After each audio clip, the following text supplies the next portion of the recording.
They've got to find some solutions and find them soon. They're in a real jam right now. You know, as we know, Liverpool now, they just need 5 wins and a draw.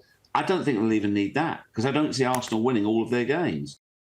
Jeff, good to see you. So 1-1 it finished between Arsenal and Manchester United. What's the biggest story here? 14th place Manchester United getting a point, or Arsenal finally seeing the title hopes completely slip away? Poppy, I was just looking at that graphic. I thought it was actually a graphic of Arsenal strikers right now, just missing in action. Oh, dear, oh, dear, oh, dear. Actually, it was quite an encouraging afternoon for Manchester United in many ways. They probably should have won the game on chances in the second half, and a dispiriting afternoon for Arsenal. Oh, come on, let's be honest. Not only is the title gone now for Arsenal, they're going to be looking over their shoulder because they have got no threat whatsoever. Absolutely zero. Yeah, I know you're going to say they put 7 past PSV in midweek, but that was a completely different kettle of fish. And they were just shown up today for where they are at. And it's a worrying scenario. It's just passed by excellent to the final third. And then it's a big fat nothing. They've just got no threat. You can't ask Mikel Merino to play there on a regular basis. They've got to find some solutions and find them soon. They're in a real jam right now. You know, as we know, Liverpool now, they just need 5 wins and a draw. I don't think they'll even need that because I don't see Arsenal winning all of their games. And you're not going to see Liverpool lose half their games. They've only lost once this season. So it's done and dusted. Title's gone. Gone. Jeff, just to flip it back on Man United, can you tell us about the protests against the Glaciers and what's going on there? Yeah, pretty vociferous they were as well, Grella. They reckon there are about 5,000 people, and the fans clearly unhappy with the amount of debt that's been lumped onto the club and the interest that's been paid since the Glazers' takeover. And the fans are just extremely unhappy. And even though Sir Jim Ratcliffe has come in, he's now feeling heat as well for decisions that his Ineos group have taken on the footballing side as well. So you've got a really, really unhappy camp. Look, you can see there, he's been added to the Glazers by the fans because they just see the club going backwards. And it's not the club that they were. And they feel it's because of the amount of money and also the ownership or the stewardship of the Glazers and Sir Jim Ratcliffe. But they really were huge numbers, as I say. You're talking about 5,000 protesters there today.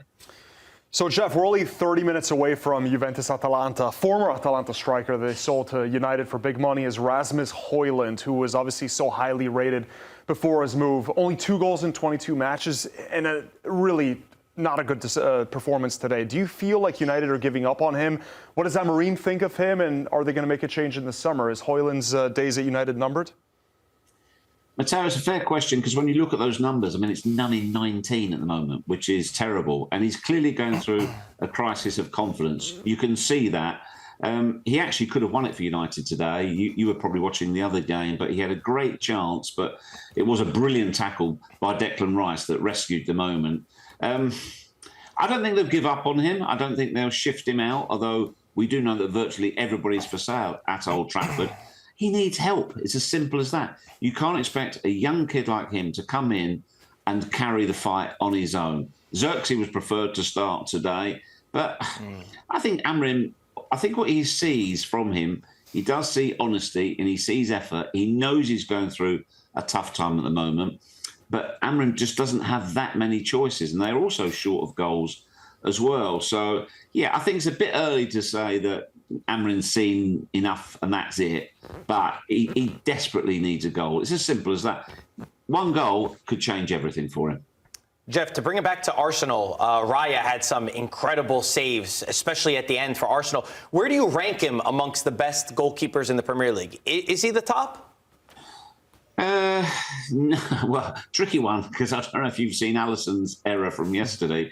After having an amazing midweek against PSG, he lets in one at the near post, although it gets a slight nick. He didn't have the best day. Ederson didn't necessarily have the best day either. Raya's a top keeper. Actually, again, it was really interesting in today's match. Bruno Fernandes' free kick. It's a yard inside the post. It's a few feet down from the crossbar. And you're thinking, how has he conceded that so easily? Raya looked really, really poor there. It's only afterwards when they put the metrics on it The wall was back 11.2 yards. So, it's a great finish by Fernandes. You have to give him credit. But at the time, it looks as though Raya had let one in. But then the double save at the end from Fernandes is just absolutely excellent. And, yeah, look, he's impressed. He's impressed with his feet. And do you know one thing I like about him, Marco, as well? Is his agility in terms of once he gets down, if he makes a save low down, he's back up on his feet. He's quick as anything. So he's got great agility and a great spring as well. But he personally has had a really, really good season. Yeah, he really has. It's been an interesting week, hasn't it, for the goalkeepers, and it'll be an interesting week in European football for both of these teams, Arsenal and Manchester United. Who do you see going further, Jeff, in their European competition? Obviously, Arsenal with a 7-1 win against PSV. It looks like they're sailing through to the next round. Manchester United were one of the favourites to win the Europa League, and it's 1-1 against Real Sociedad right now. Well, they cannot lose a 7-1 lead. Surely not. I genuinely will eat my hat with a lot of salt and pepper if they go out against PSV. It's impossible for that to be turned round.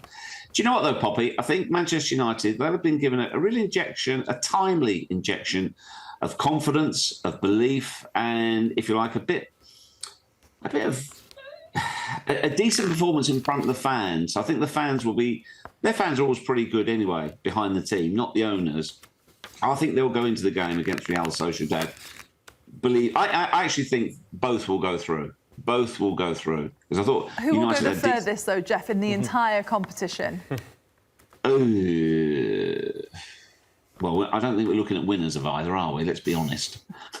So, don't see either getting to the semi-finals, if I'm honest. Don't see it. Okay.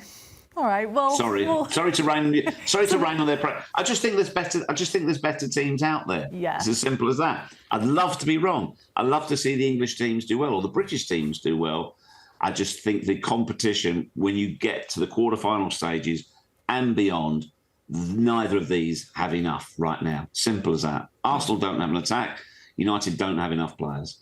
Which is a shame, isn't it? Because Manchester United were expected to make a really deep run in this competition. And as we know, it's their only path back to any Champions League football next season. We'll see what happens. So good to see you, Jeff. Thanks for joining us. My pleasure. See you soon. Cheers, Jeff.